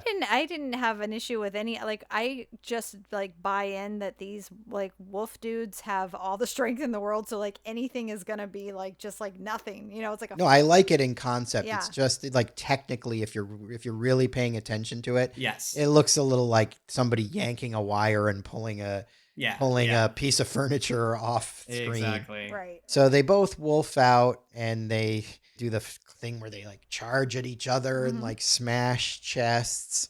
It's definitely a post-Matrixy type of werewolf wire fight for a minute. And it ends with Larry decapitating Dad. Which is great. a good decapitation. It's, kind of CG looking, but it's a pretty good death. And doesn't his head like fly into the fireplace? I No, he no, kicks him into the fireplace. Okay, yeah, That's yeah. He like, kicks him to the fireplace, yeah. right? but the head actually we see the head kind of de-wolf. Yeah. It starts like going back to Dad. But another thing about Dad wolfing out and them having the big fight, which I appreciated because I was able to differentiate as to who was who, Mm. was that Dad's shirtless. Thankfully, only as a werewolf and Yeah. Yeah. not just Hopkins shirtless. So Gwen and Hugo show up, and the Wolfman bites Hugo, which is a setup for a sequel that'll never happen. I think the sequel was gonna maybe be Hugo Weaving as Inspector Werewolf or whatever. I would have Eh, watched that. yeah, me too. I totally would have watched that. We do get Hugo Weaving in Joe Johnston's next movie, Captain America, because he plays Oh, the the Red red Skull, the right. Red Skull. So I guess maybe they liked working together. Who knows? And the manor burns down because that's what manors always have to do in Hmm. horror movies. The Wolfman chases Gwen out into the woods with the torch wielding villagers following after them because you got to have that in a Universal monster movie. The woods look cool. She's sort of hiding behind some trees, and there's lots of fog, and he's sort of, chasing. You see him in the background. He chases her to the waterfall where they had that moment, but not the place where they skipped stones. The Right. waterfall. Where the brothers had that was their The refuge. refuge. The Yeah. refuge. Yeah. Yes. He sort of like tackles her and pushes her down to the ground, but she's like, "You know me, you know me." Good acting here Mm-hmm. from. I mean, she's Hmm. good the whole movie. Oh yeah, she's great. Really good moment here where she's sort of trying to convince him to kind of recognize who she is, even though he's in werewolf form. I liked that you could see her in his pupils. By the Yeah. way, that I thought that was. I mean, I Mm-hmm. know it's kind of hokey or whatever, but I appreciated that. Yeah. I mean, the whole thing's kind of hokey, but Yeah. it's the scene you need to have at this Yes. in a werewolf movie. Villagers are coming. Basically, he's gonna kill her, but then she gets through to him, and then he stops. Then they hear the villagers coming, and then she shoots him because she's got a gun with her with silver bullets presumably in it. A little, I mean, I would have preferred the cane, but like, I mean, why didn't she have the cane and then pulled out the knife and stabbed him in the heart or something? And then he transforms back into Larry and dies in their arms, and they have this sort of sad doomed love moment, which in all honesty no one cares about. I cared. You cared? Yeah, I did actually. I did actually. Well, that moment was like. I mean, it was because he like kind of he starts to after she shoots him, and then he kind of like turns over to his side, and then he kind of I think he grabs her arm. So it's kind of Yes. like Yeah. a little bit of a jump Yeah. scare, but then you can see he's coming back to being Larry. And Yeah. then he says that's when he was like thank you, and he was like it had to be this way. Because it's Right. like he was this, now he's tortured guy, and I don't know. I actually did care. I cared. He dies, and Hugo shows up, and we see that he's got the cane, and again, there's sort of, I think it's sort of, you're supposed to sort of think, oh, this is he's going to be in the sequel. And then they show the moon, and there's more of Emily's voiceover, and then we're out, and we've got sort of horror movie style Wolfman end credits, which are pretty cool. They're stylish and cool.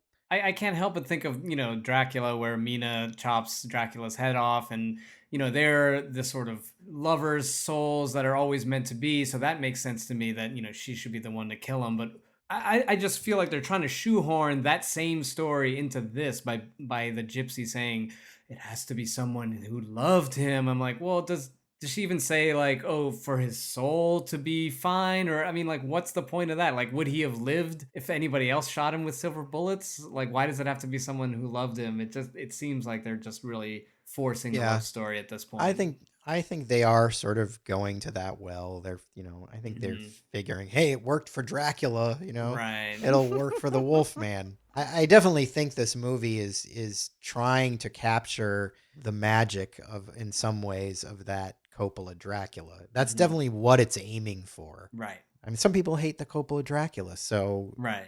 it's It's not like that movie's universally loved either. Sure. It's more people like it now than they used to, but I remember back in the day, nobody was hankering for more of that. Well, there's a lot of problems You with know, it. everybody was just like, "Oh, Keanu sucked," you know, and like Exactly. it's not like it was that beloved at the time. It made money though. That's why they Yes, it made the made rest of money. these. So And this movie didn't. So on that note, you know, my sort of feelings about why this movie tanked. Like I said, I think that trailers, unfortunately, by showing the CG transformation, I think turned some people off.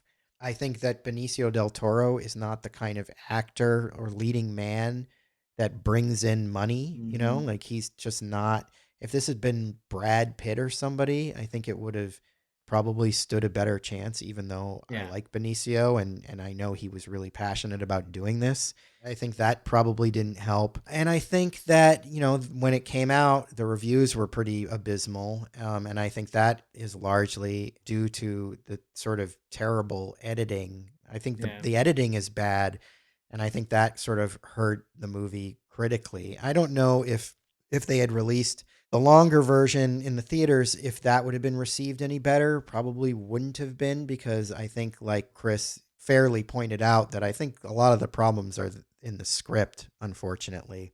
Yeah. So, you know, I don't think it was going to do that well with critics either way, but if it had been more embraced by fans, then maybe there would have been some word of mouth and it wouldn't have tanked nearly as badly. But even a bigger sort of issue, and I think that we're seeing this with all of these attempts at these universal monsters, is that I don't know if people care about them. You know, like hmm they've tried now with Wolfman. They've tried with a new Dracula. They've tried with The Mummy with Tom Cruise, and it's like none of them are hitting. And it's too bad because obviously I'm a fan. I love the Universal monsters, but I just don't think that they're big money movies. Now, you know, Yeah. the recent Invisible Man that just came out did it smart because it's a low budget movie. It's contemporary. It's not hinging on your love of the Invisible Man to sell it. It's just giving you a movie with an invisible man and calling it The Invisible Man. And it's like, you know, whatever, a $5 million movie as opposed to $100 million movie. So it's, you know, it's 150, right? yeah, or whatever.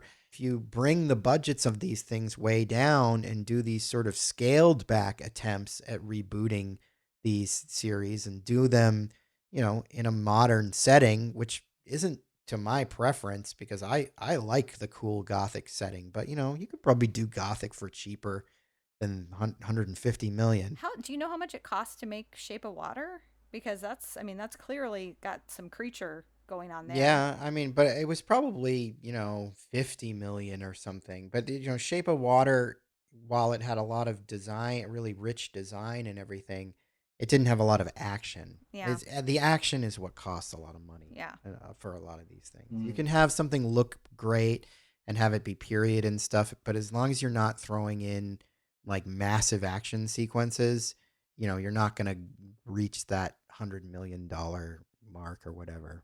But Also, no, how that's much did Anthony Hopkins walk away with here?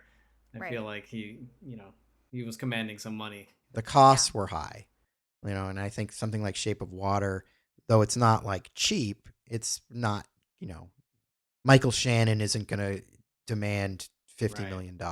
right. It felt like they weren't holding back on the budget on anything here. I Yeah. feel like they were just like, "Shh, open the floodgates and just make the best movie we can." And There's a lot of good things here though. Like, you know, there was it looks good. Like, I mean, it's just it's kind of it's a bummer. And I would love to see the Universal monsters live on. We haven't seen an attempt at a creature film, and that's why I was Yeah. thinking of Shape of Water. But yeah, I don't know. It's weird because, like I said in the beginning, my first watch, I was kind of ambivalent about the whole thing, and then watching closely the theatrical and the unrated version, I just came to like the film a lot more.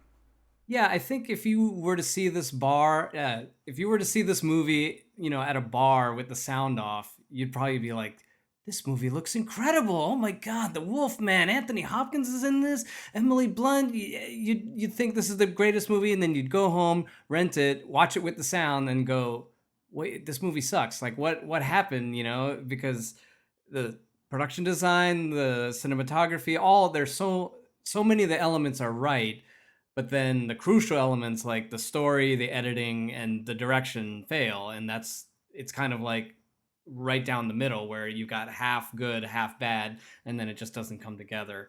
And knowing that everybody it went forward with a last minute director change will pull the rug out from any production, I think. So you just look at Solo or like they brought it into port. It's not a terrible movie. It was watchable. You mean the Wolfman or The Wolf, Solo? no, the Wolf. Sorry, the Wolfman was watchable and is a fine enough movie, but especially with watching the extended cut was a bit of a drag. So you preferred the I preferred the theatrical cut because it just gets to the point, gets to the gore and gets to the.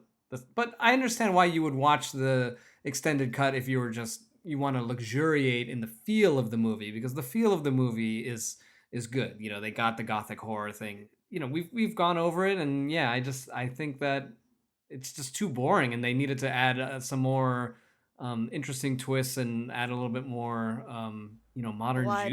juice to it. Yeah, in order to make it stand out. And then also, to piggyback on that, Chris, was, I feel like because, and you brought this up too, Sebastian, it's like, who is it really for? Because, like you said, it's not like there's elements of it that aren't something that a horror fan is going to really be into, because of more of the action type, like the sequences, and it's just, I don't know. I don't know if it was really defined for a person, or it could have become like had a cult following, other than having like the basis of being the Wolfman, but the actual film didn't have like that thing that it's like, oh, this is what horror fans like loves. I mean, you kind of have that because you love the way he looks, but like, Yeah. if if like we said earlier, if like the transformation could have been kick-ass, then like that would have been something that people were talking about, like Yeah. if it would have been the transformation, or like if there would have been some real hamming it up, like if we would have got like full Hopkins, like being really Machiavellian, like over the top, Yeah. or something like that. There needed to be something that had people talking. Well, I think your point of, you know, who is this for? It's not quite, hitting the target for horror fans. It's not quite hitting the target because there's too much sort of slow drama scenes Exactly. for fans of big spectacle action movies or sci-fi or whatever, stuff with big money and big production design. It's not really hitting that target. And it's definitely not hitting the target for people who are into period dramas, if that's what you're going for. Merchant So Ivory, it is not. I think, yes, they didn't know who they were making this for, which I think is going to be a theme that we find a lot in this podcast. Hmm. They're made it for podcasters in 2020. To dissect. Exactly. This will be great for them. That's who this is made for. All right. Well, that wraps up our discussion of the 2010 Wolfman. Thank you for joining me. Yeah. Yay, thank you.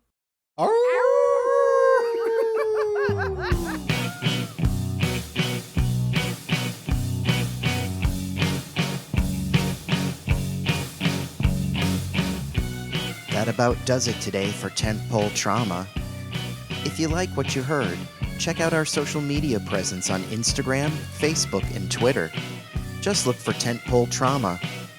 That was easy, wasn't it?